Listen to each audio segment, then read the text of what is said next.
Sin lugar a dudas, México atraviesa por un momento especial en nuestra historia reciente. Muchos han sido los cambios que pronostican un futuro incierto y lleno de debates entre una sociedad que, por un lado, no termina de entender la dirección que tomará la política y sus consecuencias para los próximos años. Y por otro lado, está una parte de la sociedad que celebra ruidosamente cada propuesta gubernamental. Pero mucho más allá del ruido que causa esta diferencia en las ópticas sociales, está la certidumbre que debemos tener sobre el destino inmediato de nuestro país y sus futuras generaciones. Gabriel Cuadri es una voz que desde hace años ha dicho claramente su visión del rumbo que están tomando las cosas. Una voz que representa una parte importante de la sociedad, una que no necesariamente está a favor de los cambios propuestos desde el oficialismo. Por eso me encuentro hoy con Gabriel Cuadri, para entender ese México que está fuera de la visión de quien hoy gobierna México. Pues hoy estoy muy contento de que me haya recibido en su casa un buen amigo que conozco hace tiempo, que hemos platicado muchas cosas hace tiempo y que hoy vamos a platicar de muchas cosas. Estoy con Gabriel Cuadri. Gabriel, muchas gracias por recibirnos hoy, por platicar, porque creo, Gabriel, que en este país hoy tenemos mucho por reflexionar, por ver hacia dónde van las cosas, y por ahí me gustaría empezar, si me permites, Gabriel. ¿Cómo estás viendo las cosas hoy? Hoy estamos grabando este programa, pues a un par de días de que finalmente se aprobó en el Senado de la República y ya se aprobó en los congresos locales la reforma al Poder Judicial. Estamos viviendo los últimos días del gobierno de Andrés Manuel López Obrador, que deja al país pues, un tanto convulsionado, a días de iniciar un nuevo sexenio. ¿Cómo ves, Gabriel Cuadri, el país hoy? ¿Cómo lo evalúas? Pues mira, con muchísima decepción, tristeza, ¿no? Lo veo todo, se está cayendo una larga noche sobre el país. Y eso ya lo sabíamos, lo que pasa es que mucha gente no lo quiso ver. Es el fin de la República, como la conocíamos, y probablemente el fin de la democracia también. Es la instauración de un nuevo régimen autoritario por la vía democrática, como bien lo dice Anne Applebaum. Y la democracia se ha suicidado en México con el voto de la mayoría. Pues como pasó en Venezuela, como pasó en Nicaragua, como pasó en Hungría, como pasó en Polonia. Y bueno, pues es un fenómeno mundial, con la diferencia de que aquí se le ha entregado el poder absoluto pues a un régimen perverso, yo diría un régimen que deliberadamente quiere hacer daño al país, que deliberadamente quiere destruir, que su divisa es el rencor, es el resentimiento, es la venganza, y un régimen que tiene, pues, o que carece más bien de cualquier visión coherente o integrada para un proyecto nacional. Por ejemplo, ha habido regímenes autoritarios a lo largo de la historia moderna del mundo, como el de Lee Kuan Yew en Singapur, como Chun Kee Park en Corea, como Deng Xiaoping en China, el mismo Chiang Kai-shek en Taiwán, el mismísimo Pinochet en Chile, que pues fueron dictadores, ¿no? Más o menos represivos, más o menos sangrientos, pero todos hicieron grandes a sus países, todos buscaron el progreso, la prosperidad, el desarrollo, y le hicieron, a final de cuentas, no vamos a hablar de los muertos, de la represión, de nada de eso, pero el balance final de esos dictadores, de esas autocracias, pues fue evidentemente positivo, ¿no? En la mayor parte de los temas. Aquí no, aquí es al revés. Es un autoritarismo de destrucción, de devastación, de venganza, y yo diría incluso una caquistocracia, ¿no? Porque en gobiernos autoritarios, como los acabo de mencionar, se llevaba, incluso hablo del PRI, ¿no? Por ejemplo, ¿no? De la época del PRI. Claro. Estos gobiernos llevaban a los mejores hombres al gobierno, ¿no? Estos regímenes, el PRI, se caracterizó por llevar posiciones de secretarios de Estado a gente sumamente competente, ¿no? Claro. Y lo mismo pasó en los países, ocurrió en los países que acabo de comentar. Pues está el caso de Chile y los famosos Chicago Boys, ¿no? Sí. Nada más ni nada menos que Milton Friedman estaba atrás de ellos, ¿no? O sea, había un proyecto, había calidad en los cuadros dirigentes que estos dictadores integraron. Aquí, ¿no? Aquí, si tú te fijas... Bueno, aquí hay que tener 90% de lealtad. Exacto, ¿no? Es una verdadera caquistocracia. Entonces, es muy triste y yo creo que el ánimo es generalizado, se respiran así como vapores de desgracia en el país. Si te fijas, casi no hay banderas en las casas.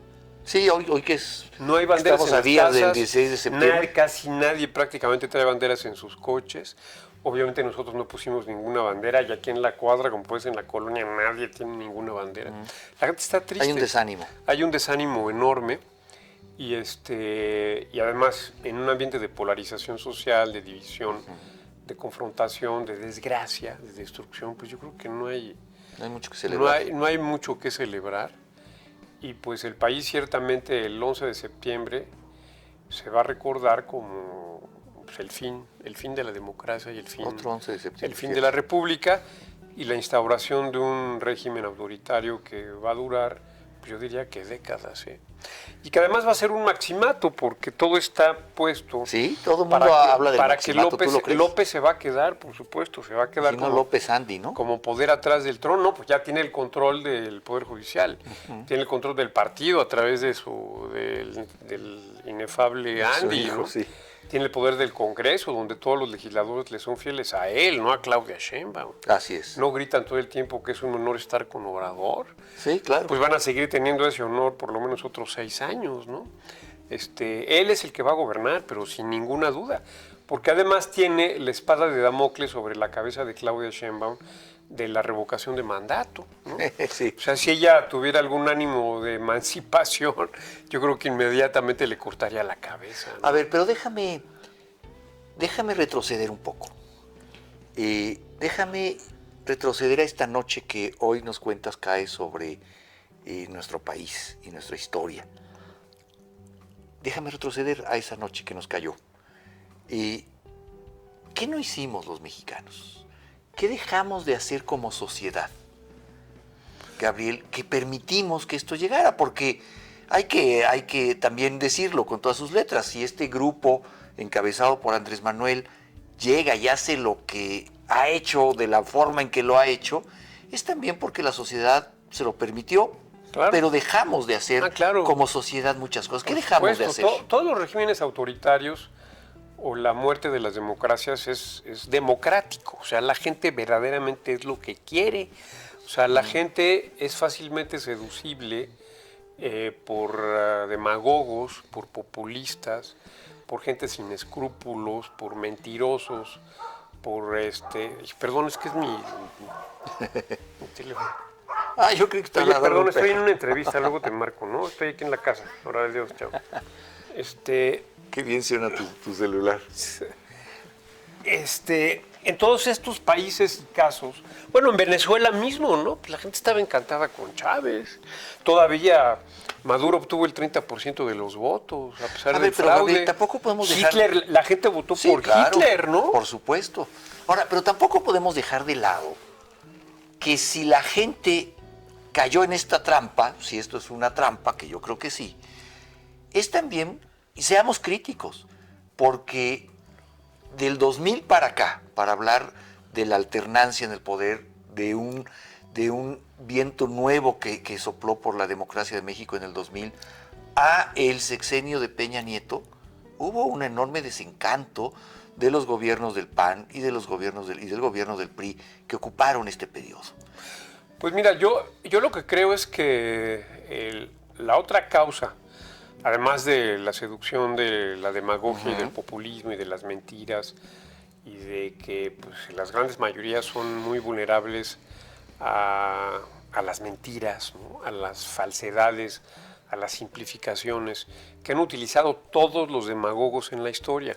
Y López evidentemente es un maestro de la demagogia.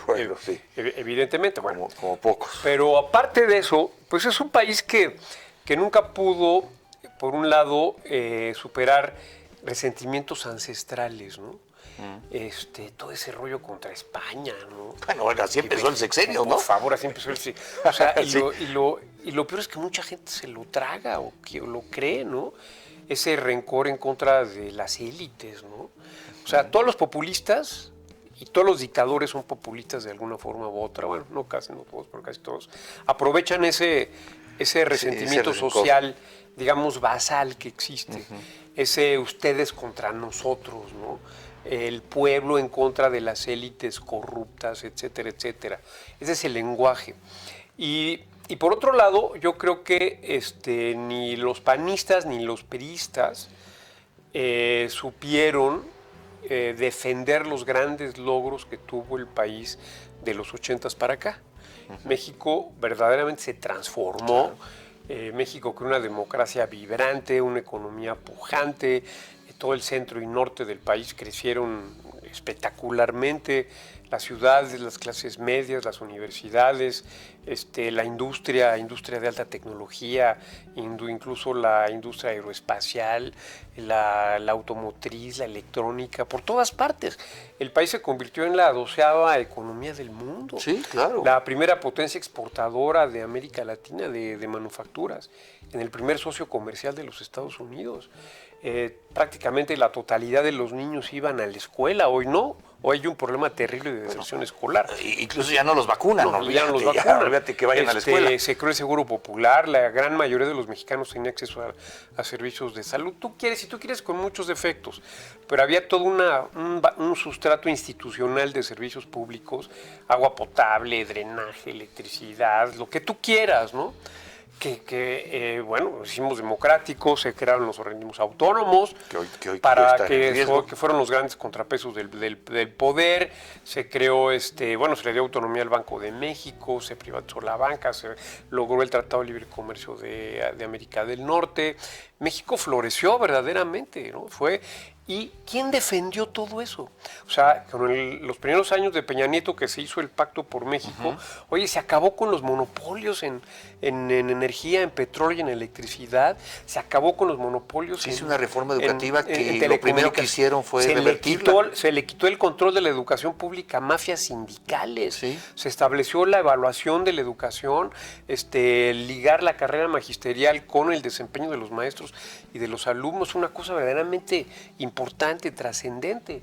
¿Cómo es posible que los priistas y los panistas no hayan podido defender eso y no hayan podido internalizar en la gente los grandes logros que tuvo el país? ¿Pero cuál es la respuesta? ¿Por qué no pudieron? No ¿Por sé. qué no pasó? Yo creo que por falta de pericia comunicacional y política, y yo creo que también por cierta pena, como que aquí en México nos ha dado pena ser verdaderamente liberales. Todas estas grandes reformas liberales pues iban un poco a contrapelo del nacionalismo revolucionario y de la ideología de izquierda, que en este país yo no sé por qué ser de izquierda es como decir que eres virtuoso, y por qué ser de derecha no. Entonces hay una especie como de mística en favor de una ideología de izquierda y nacionalista y revolucionaria que hizo que les diera pena, que nos diera pena, bueno, a mí no, porque no soy de izquierda, que les diera pena reivindicar esos grandes logros y hacer que la gente los entendiera. Eso no se hizo. Entonces apenas llega un demagogo, destructor, un psicópata, ambicioso de poder, y destruye todo, y nadie lo defendió, pero ni siquiera los priistas ni los panistas. ¿Dónde estuvieron los panistas protestando cuando se acabó la reforma educativa, cuando se destruyó el Instituto Nacional para la Evaluación de la Educación? ¿Dónde estuvieron los priistas defendiendo la gran reforma energética del 2013? ¿No? Nunca. Ni en los medios, ni en la política. Somos unos bueno, yo no, fueron unos cobardes, ¿no? La verdad. Y ahí están las razones. Entonces, llega un demagogo sin escrúpulos, ansioso de poder, de revancha. Pero también con un pueblo muy lastimado y resentido. Bueno, pero ¿no? Oye, perdón, pero este ha sido un pueblo lastimado desde hace 3,000 años. Pero ¿no? él supo. Él supo, o sea, supo esa es la perversión. Los populistas son malévolos, tienen una gran astucia, aunque sean ignorantes y estúpidos en muchos sentidos, tienen una gran astucia Sí. para poder controlar, para poder tocar las fibras más íntimas de la gente, para explotar los sentimientos más bajos de la población y para identificar cuáles son sus rencores para explotarlos, ¿no? Entonces eso es lo que hizo este hombre y no pasó nada. Y además, oye, No, sí pasó. Perdón, o sea, nadie, digamos, no hubo una reacción masiva, no hubo en contra de esto. Y por otro lado, el populismo tiene como uno de sus instrumentos preferidos regalar dinero a todo el mundo, pues tiene 40 millones de personas pagadas, literalmente pagadas, votos comprados, votos garantizados y voluntades políticas también garantizadas, aunque las finanzas públicas se vayan al caño, ¿no? O sea, esa fue la gran mentalidad. Así se entienden bajo esta lectura que nos compartes, Gabriel, de 40 millones de personas compradas las becas, con todos los apoyos, comprado el voto. Así se entienden los resultados de la pasada elección. Claro. No, mira, se entienden por la compra del voto masivamente, se entiende por la seducción del demagogo, del populista demagogo, se entiende por un afán como de revancha, ese de revancha en contra de las élites, y se entiende también por la falta de comprensión y de internalización de todos los grandes logros que tuvo el país de los 80s para acá, que fueron espectaculares, ¿no? Pero fíjate lo que dices, Gabriel, porque está diciendo un afán de revancha de este gran masa del pueblo mexicano que recibe los apoyos contra las élites. Ok, eso podría entenderse si los sistemas de seguridad social, de salud pública, estuvieran al 100% para eso, para esa masa. Pero también para ellos destruyó eso. O sea, claro. Entonces son víctimas también. Sí, pero es que están intoxicados, ¿no? Están intoxicados. Pero incluso hay gente que están en lugares de élite, empresarios, académicos, profesionistas, que tienen esa mentalidad y que dices, pero ¿cómo es posible que, porque votaron por López y votaron por Morena ahora? Dices, ¿cómo es posible que gente inteligente sea capaz de apoyar un régimen tan perverso, ¿no? A ver, es increíble. Es que ¿no? esa parte es muy importante y tú la conoces muy bien, por eso me interesa conocer tu opinión, Gabriel. A ver, todos analizábamos y veíamos los números de antes de la elección presidencial, la pasada, en la que gana Claudia Sheinbaum, y dijimos, en el peor de los casos, esta ya no es la elección que ellos diseñaron. Ya va a haber un avance de la oposición que va a equilibrar las cosas, no van a tener mayoría en el Congreso. Los números esos nos decían. Pero la sorpresa fue que sí fue la elección que ellos diseñaron y hasta ellos se sorprendieron. Y que las encuestas no se equivocaron nunca, ahí estaban las los encuestas, números, bueno, 60-30. Pero eso quiere decir, y voy a eso que tú estabas argumentando, Gabriel, hay entonces una parte de la sociedad que no son ese pueblo base que recibe y que están con ellos siempre y que son universitarios. Siempre en la muerte de las democracias, en la instauración de un régimen autoritario, siempre ha habido élites que apoyan y son cómplices de la dictadura. ¿Por qué? ¿Por una moda? ¿Por un...? Pues, no sé, por conveniencia, por rencor, por resentimiento, por convencimiento. A lo mejor creen que eso... Digo, ¿cuántos intelectuales y filósofos apoyaron a Hitler, no? Sí. Había toda claro. una constelación de intelectuales atrás de Hitler y de Mussolini, ¿no? Claro. Impresionante, ¿no? Entonces, eso es parte de esa, digamos, concurrencia de las élites con la dictadura, con el gobierno autoritario, ocurre en todos lados. Y hay un detalle adicional que se me olvidó comentar. O sea, lo que hace el demagogo, el populista, es, como ya decíamos, explotar los sentimientos de la gente. La gente se sintió muy bien, se sintió reivindicada, porque por primera vez alguien habló de primero los pobres, ¿no? Y les regaló dinero.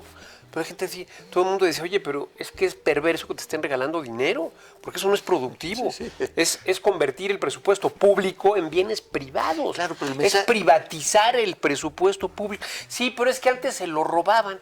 ¿Cómo que se lo robaban? Sí. ¿No? O sea, la gente creyó, entendió, e incluso gente inteligente, que antes se robaban todo, ¿no? Sí. Y que todo era fatal. Ahora, que sí hubo problemas que no se resolvieron, en los años de los gobiernos del PRI y del PAN, la inseguridad, el crimen organizado, la corrupción, pero hoy hay muchos más corrupción y no pasa nada. Tampoco se ha solucionado. Tampoco Claro. es más, todo está peor, en seguridad y en corrupción todo está peor. Sí, y bueno, y que la pobreza en Oaxaca, Guerrero y Chiapas, pues sí, pero esos han sido pobres desde hace 1000 años. Y no van a dejar de ser pobres en todo el siglo. O sea, eso no se va a resolver nunca, ¿no? Entonces, alguien tuvo que haber explicado eso.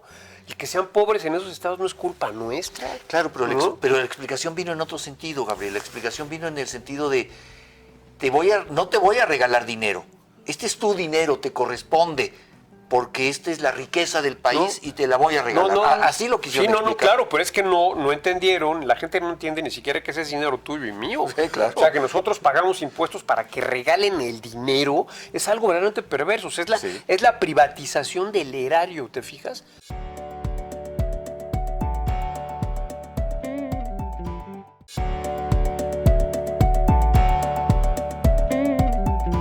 El López está privatizando los recursos públicos. Porque una cosa es que tengas una política social, ¿no? Focalizada, dirigida, con incentivos adecuados, como la había antes, como era Prospera y Progreso. Sí, supervisada, y todo porque además hoy no se sabe quién recibe dinero. A diestra y siniestra simplemente con un ánimo demagógico y de compra de voto y de voluntades, ¿no? O sea, es muy distinto. También se destruyó la política social, se destruyó el sistema educativo, se destruyó el sistema de salud, se destruyó la Policía Federal, se destruyó, la política exterior de México. La política exterior. Nunca había sido una política tan baja, tan miserable. México perdió todo el prestigio que tenía antiguamente, ¿no? Sí. O sea, hasta en eso, y la militarización a la gente no le importa. Bueno, o sea, hoy tenemos una corrupción militarizada, o está militarizada la corrupción, y a nadie le importa. Siempre me ha llamado la atención, Gabriel, que hace unos años, ¿no? Cuando eran los últimos momentos del gobierno de Enrique Peña Nieto, se desgarraron las vestiduras, hicieron marchas, se cerraron el Congreso. Hoy que tanto les espanta que se haya cerrado el Congreso. Ellos cerraron el Congreso y el grito era no al fiscal carnal, no más guerra, el ejército a sus cuarteles. Pero hoy lo aplauden. O sea, hay que renunciar a los principios. Hay hipocresía, hay cinismo brutal, hay explotación de fibras muy sensibles, es la explotación del rencor, del resentimiento. ¿Cómo pueden estos mismos grupos políticos que están en Morena haber condenado una cosa y a los pocos años... Pues porque son infinitamente hipócritas. Además, oye, son los mismos. Son los mismos. Morena, ¿cómo se integró? Fue una especie de selección adversa de lo peor del PRI, exacto, de lo peor del PRD y de lo peor del PAN. O sea, esa es Morena, ¿no? Y es un partido de izquierda, es la izquierda en el poder. Esas son las izquierdas. Esa es una izquierda. Claro, por supuesto, pues ve su programa. Porque yo hablo con gente de que se dice de izquierda, de partidos de izquierda, de pensamiento de izquierda, dice, esa no es la izquierda. A ver, es que entonces, ¿cuál es la izquierda? La izquierda es la que existe, la que hay.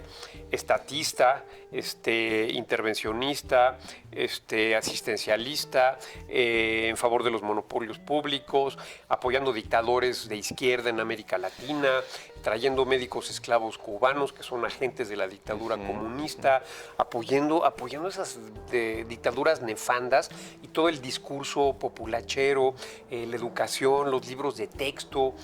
Oye, pues ¿esa es la izquierda o qué es la izquierda? No sé, pues es que esa es la izquierda, ¿no? Eso es lo que hay. No, esa es la izquierda. Esa es la izquierda que hay. No, porque hay de izquierdas a izquierdas, ¿no? O sea, ¿qué me quieres decir? O sea, ¿quieres una izquierda? Bueno, no es lo mismo la izquierda venezolana que la izquierda en Francia o en Finlandia. No, bueno, pero es que son distintas izquierdas. Cuando las izquierdas que se en dicen Finlandia de izquierda, no estatizan, ¿no? pero es que no son izquierdas. Oye, yo pues estoy seguro que incluso que ni siquiera Boric, el presidente de Chile, es de izquierda. Bueno, él se decía de izquierda, pero llegó a gobernar como una persona liberal de centro. Igual Lagos en Chile, igual Felipe González en España.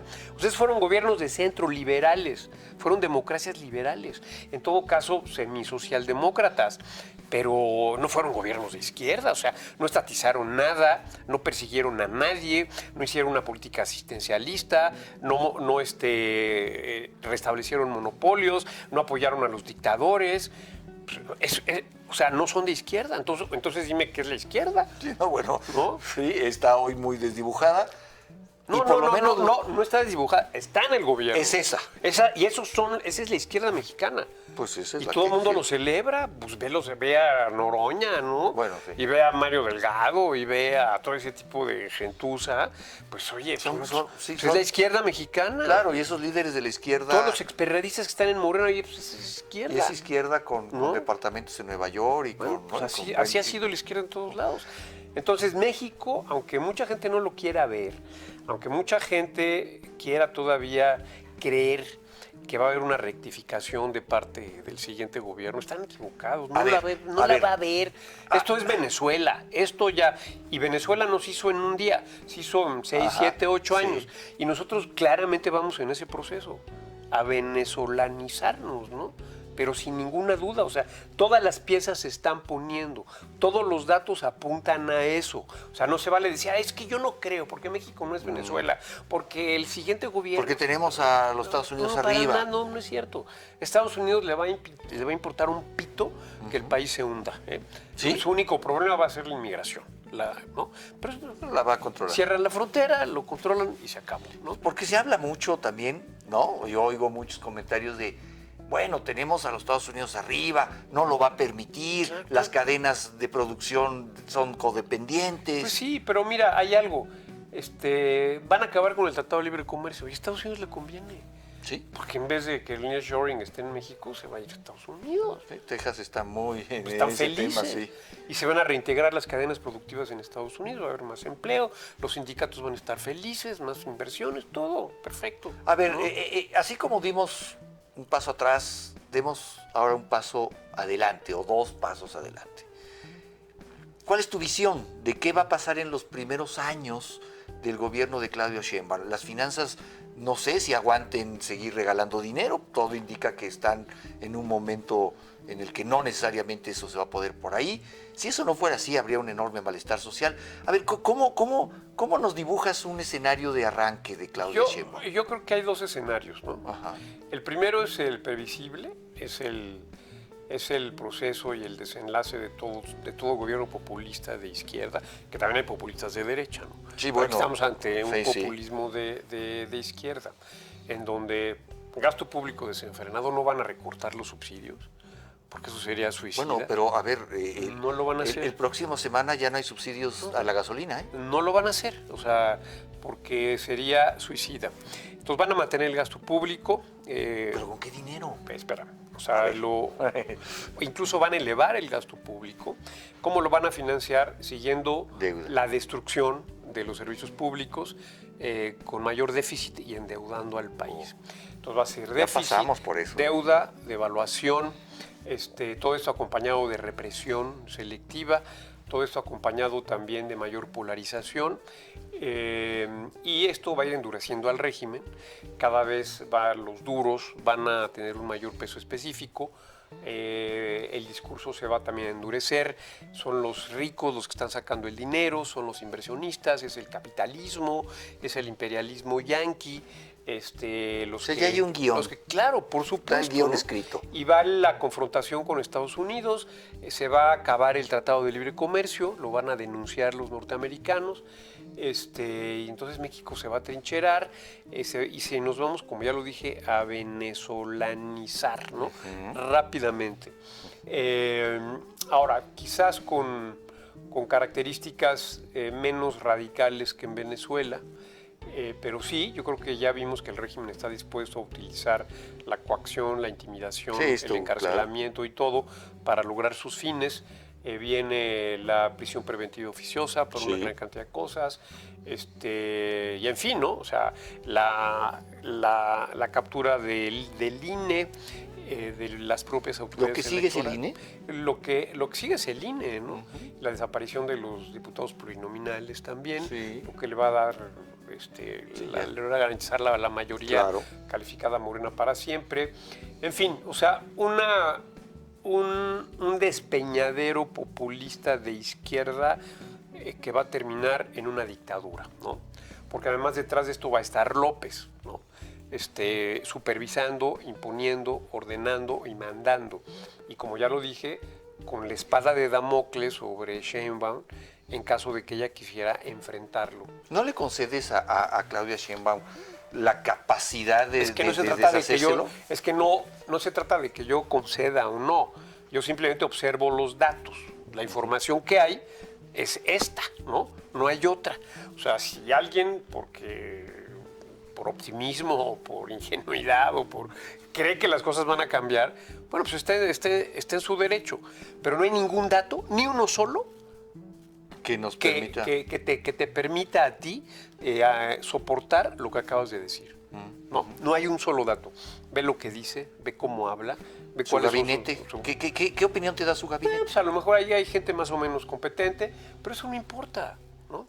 Eso no, En todo caso, no. Eso no importa, ya serán desplazados después poco a poco. Ahora, ese es un escenario muy probable. El otro es, digamos, el estancamiento.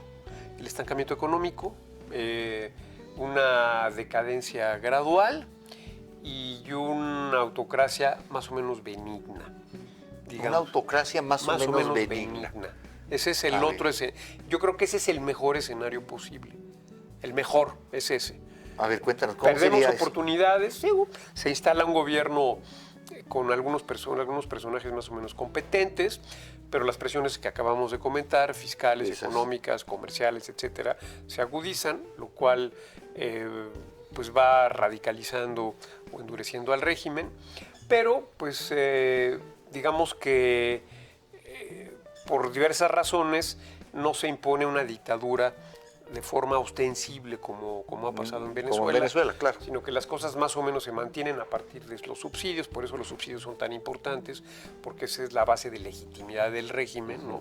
El regalar dinero. Bueno, pero así pasó en Venezuela. El litro de gasolina creo que costaba $1 de dólar. Exactamente. Y hoy no hay gasolina para nadie. Exactamente, entonces va a pasar eso.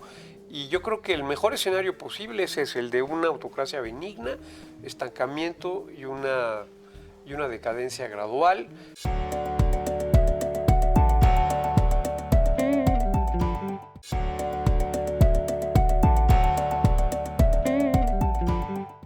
Una autocracia más o menos benigna. Ese es el otro escenario. Yo creo que ese es el mejor escenario posible. El mejor es ese. A ver, cuéntanos, ¿cómo Perdemos sería oportunidades, se instala un gobierno con algunos personajes más o menos competentes, pero las presiones que acabamos de comentar, fiscales, económicas, comerciales, etcétera, se agudizan, lo cual pues va radicalizando o endureciendo al régimen, pero pues digamos que por diversas razones no se impone una dictadura de forma ostensible como ha pasado en Venezuela, como en Venezuela, claro. Sino que las cosas más o menos se mantienen a partir de los subsidios, por eso los subsidios son tan importantes, porque esa es la base de legitimidad del régimen, ¿no? El regalar dinero. Bueno, pero así pasó en Venezuela. El litro de gasolina creo que costaba $1 de dólar. Exactamente. Y hoy no hay gasolina para nadie. Exactamente, entonces va a pasar eso. Y yo creo que el mejor escenario posible es el de una autocracia benigna, estancamiento y una decadencia gradual en donde el país pierde oportunidades verdaderamente de oro, históricas, para lanzarse como potencia emergente. Se acabó ese México grande, creciente, ese México importante, ese México que existía, que pisaba fuerte en el mundo, se acabó. Vamos a ver un acercamiento, eso sí, te lo puedo asegurar, todavía mayor con la dictadura cubana. Con el régimen dictatorial de Putin. Yo veo, por ejemplo, el régimen en Venezuela y veo a los cubanos metidos en temas de inteligencia, claro, temas de gobierno, la inteligencia muy metidos ahí. Te aseguro que la inteligencia cubana ya está operando en México. De hecho, cosas que han ocurrido recientemente revelan qué es la tecnología represiva cubana. Por ejemplo, ese tema de que había estudiantes a favor de la reforma judicial. Sí, que de repente se armó algo. Esa es una clara maniobra orquestada por la inteligencia cubana, porque así han operado en Cuba. Cuando alguien intentaba hacer una manifestación, inmediatamente salían las masas favorables al régimen para desplazarlas, oprimirlas. A mí me llamó la atención que de un momento a otro armaron una manifestación a favor. En Venezuela pasa exactamente lo mismo. Okay. Va a haber, digamos, algún episodio sangriento por ahí. van a matar a algunas personas, como ha ocurrido en Venezuela, no a muchas, digamos algunas decenas de muertos para instaurar el miedo, el horror. Y ahí están los miles de médicos que no son médicos cubanos, que son agentes de la dictadura comunista y que son los servicios que le presta la dictadura al gobierno mexicano, de inteligencia, ¿no? Y de represión. Es una represión muy eficaz, una represión diabólica, terriblemente eficaz, implacable, pero que les ha funcionado durante 65 años. Y en Venezuela 25 años, y en Nicaragua 20 años. O sea, lo mismo hicieron en Nicaragua, exactamente lo mismo, cuando hubo manifestaciones contra el régimen hace un par de años, ¿no? Claro. De la misma forma han actuado en Venezuela. Entonces ya están actuando exactamente igual en México, ¿no? Entonces, eso lo vamos a ver crecientemente, va a quedar cada vez más claro. Y hay otros detalles, A ver. y muy importantes. Todo esto se va a consolidar cuando las élites adictas al régimen, pues vayan también adquiriendo más espacios de poder. Económicos y de poder. Económicos y de poder. Claro. Mucha gente se va a resignar, ¿no? Mucha gente se va a resignar. Otra gente va a esperar acomodarse al nuevo régimen, porque es un nuevo régimen. Un nuevo régimen en donde los militares van a ser el pivote de un nuevo capitalismo de compadres, ¿no? Una militarización de la economía, que lo mismo ocurre en Cuba, en Nicaragua y en Venezuela. Claro, exactamente sí, lo sí, mismo, sí. ¿no? Entonces, así se va a sellar el nuevo régimen, cuando ya las élites empresariales, que ya lo hemos visto en los últimos años, se adhieren al régimen de una manera abyecta, ¿no? Con un apoyo político, digamos, abierto, pero también pues con expectativas muy claras de negocios. Pero le faltó a nuestros empresarios, a la clase empresarial en México, más mano dura Por para... supuesto. También se plegaron muy rápido, Ellos ¿no? son cómplices. Las élites empresariales, por lo menos de los organismos empresariales, son cómplices de lo que está pasando en el país. Yo me imagino que si esto lo hubiera visto don Eugenio Garzazada, Sí, era muy fuerte. se hubiera muerto otra vez, ¿no? Seguro. De vergüenza de ver a los empresarios mexicanos cómplices de un régimen nefasto y perverso como el actual. Y el otro... Perdón, Gabriel, para completar el escenario, porque hablabas ahorita del ejército, creo que tenemos que hablar más profundamente del ejército. Nadie habla de eso. A ver, ¿qué pasa con el ejército? El ejército... Está comprado. Está comprado, abiertamente comprado. Lo que está haciendo... Y no hay una parte institucional del ejército que diga, nuestro deber como institución del Estado mexicano, no se ve, ¿no? Ya ves que no. O sea, a ver, ¿cuáles son los datos que tenemos a la vista? Sí, es así. ¿No? Es que a veces... Que no hay. Es que a veces hablamos un poco más con la esperanza que con la realidad. No hay. Razón. Entonces, ¿por qué el régimen... ¿Por qué fue tan fácil comprar al ejército? Pues porque el ejército, igual que en Venezuela y en Cuba y en Nicaragua, está presto a hacer negocios y presto a corromperse. ¿Por qué corromper al ejército? Porque se necesita la lealtad absoluta de las Fuerzas Armadas, como es en Venezuela, como es en Nicaragua y como es en Cuba. Y además enriqueces a la élite gobernante del ejército, ¿no? Entonces ya hay una especie de amalgama indisoluble entre el poder político, las Fuerzas Armadas y una clase empresarial que está prosperando, porque además se han anunciado muchísimos proyectos megalómanos, ya ves, que van a hacer trenes a todos lados, empresas, y bueno, las va a hacer el ejército, ¿no? Todas. Entonces, pero claro... Hace unos días lo dijo Sheinbaum, vamos a seguir con ellos. En total opacidad por seguridad nacional, o sea, una corrupción verdaderamente inimaginable, porque la opacidad, pues, básicamente corrupción. Sí, por y eso lo que es muy inquietante es que no solamente esto se parece a lo que ocurre en Venezuela, en Nicaragua y en Cuba, sino a lo que hizo Hitler. Hitler hizo lo mismo. O sea, organizó una fuerza militar, la organización Todt, para construir toda la infraestructura de Alemania en los años 30 y a principios de los 40. De una eficacia brutal, ¿no? Que no le rendía cuentas absolutamente a nadie, igual que ahora. Entonces, otro de los paralelismos inquietantes entre estas autocracias. Siempre tienen vasos comunicantes, ¿no?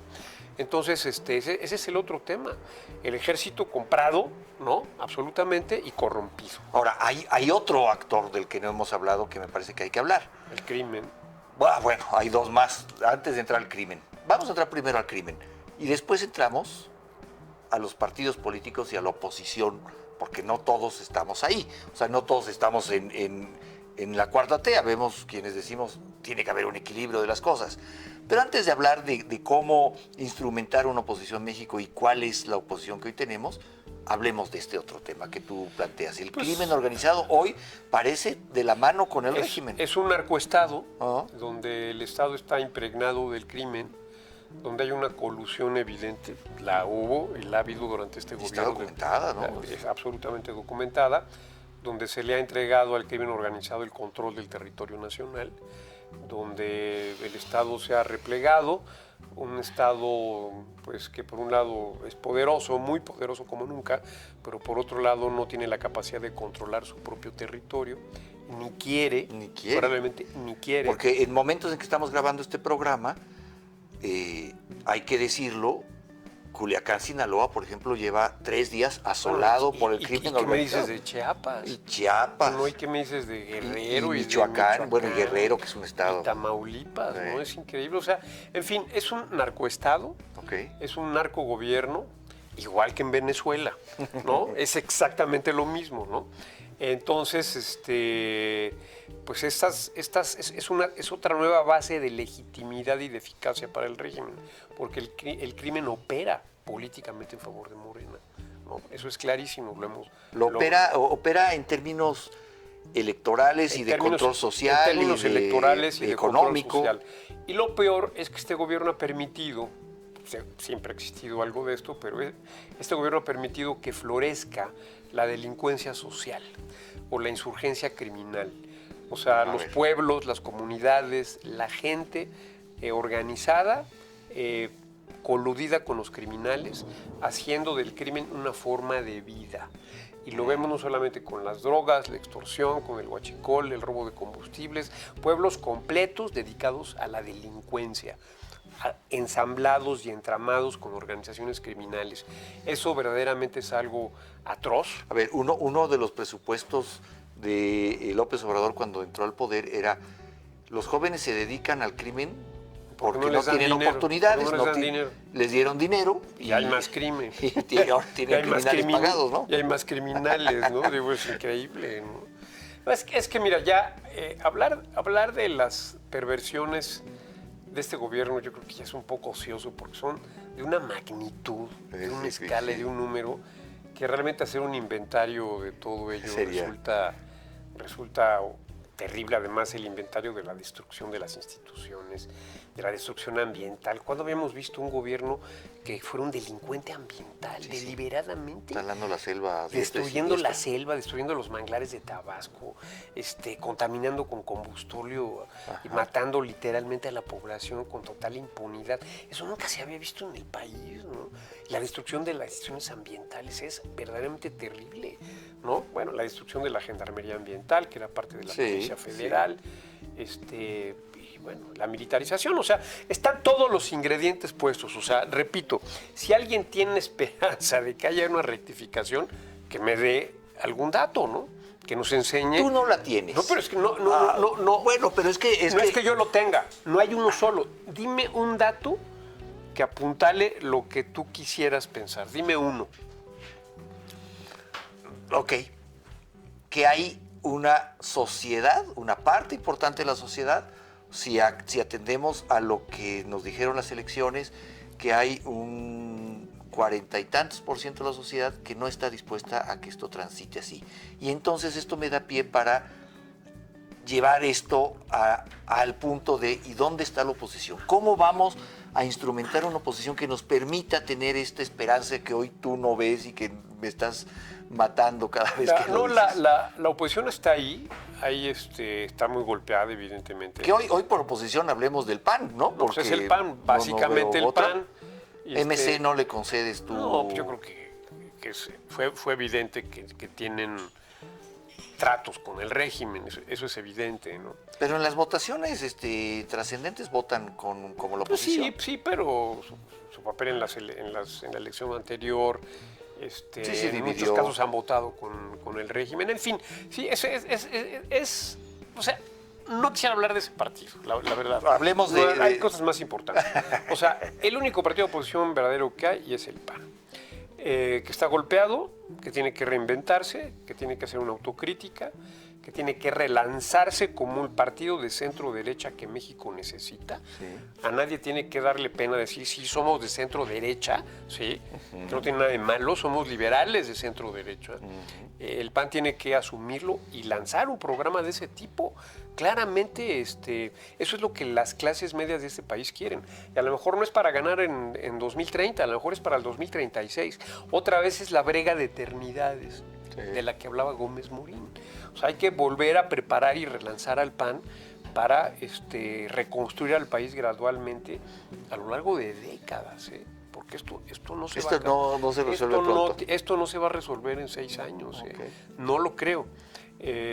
A menos que el deterioro económico y social sea tan grande que, bueno, ni aún así, porque ve lo que ha pasado en los países que hemos, ni ve lo que ha pasado en Cuba y en Venezuela, nada, ¿no? Sí, se nada. cae el país a pedazos y no pasa nada. Entonces, el PAN tiene que reinventarse, empezar, yo diría, casi de cero. El PAN tiene una militancia muy fuerte, tiene una legitimidad grande. El PAN es un partido de las clases medias en México, y yo creo que tiene una base social muy amplia, yo diría por encima del 20% ahorita, y si hace un buen trabajo el PAN puede llegar a ser un partido de 30%, 40%. Se necesita también, país, ya ¿no? Para ir terminando, porque ya mi productora me está diciendo que el tiempo se nos va, pero es que es muy interesante platicar contigo, Gabriel, y te lo agradezco mucho. Hay algo que el PAN no ha planteado y que creo que también es una deuda con la sociedad, que es también una renovación de sus cuadros políticos. Porque la misma crítica que hacemos a Morena y a lo que en su momento fue el PRD y a todos los demás partidos, hay que hacerla al PAN. Sí, son claro. Los mismos de siempre, veo las mismas caras de siempre. Pues no, por ejemplo, yo espero que el próximo presidente del PAN sea Jorge Romero. Jorge Romero es un hombre joven, tiene 40 años, ¿no? Yo no creo ni siquiera que lo dejen llegar. No, pero bueno, esa es otra historia. Eso hombre, ya lo veremos. Todo apunta a que él va a ser el presidente del PAN, y ojalá él sea el presidente del PAN. Es un hombre joven, es otra nueva generación. Perdón, en la Cámara de Diputados, en la que tuve el honor de participar hasta la semana antepasada. Hace 2 semanas, ¿sí?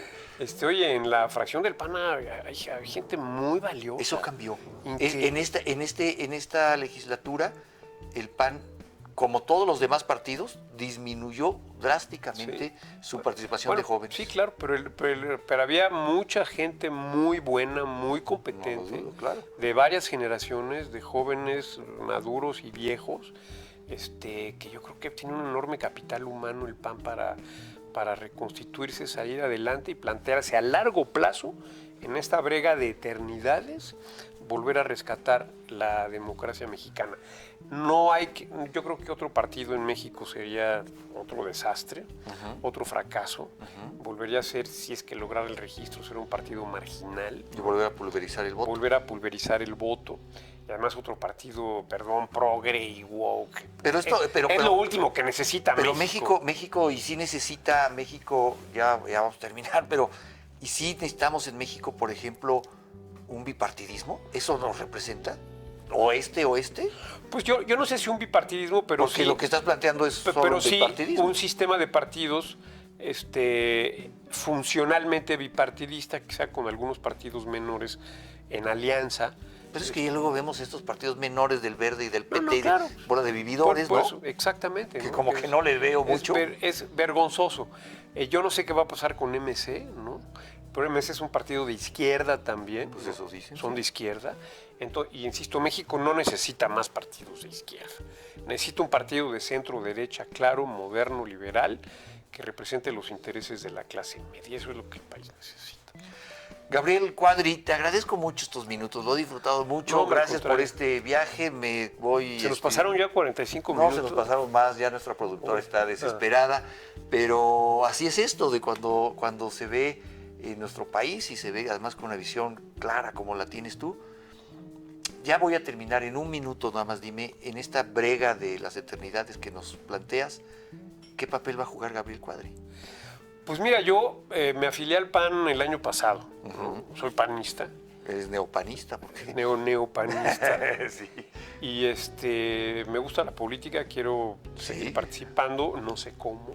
Pues en el PAN. Sí, claro, en el PAN, por supuesto. Pues, al Congreso otra vez. Yo voy a estar cerca del PAN, estoy dentro del PAN, y si el PAN me da una oportunidad de seguir participando políticamente, lo voy a hacer, ¿no?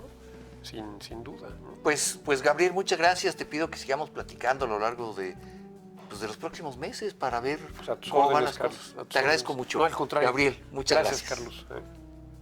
Termina así mi encuentro con Gabriel Cuadri.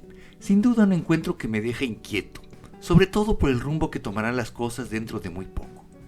Me lleva una visión que tiene también inquieta una parte importante de la sociedad y del mundo. No dejo de preguntarme qué será de nuestro país en los próximos años.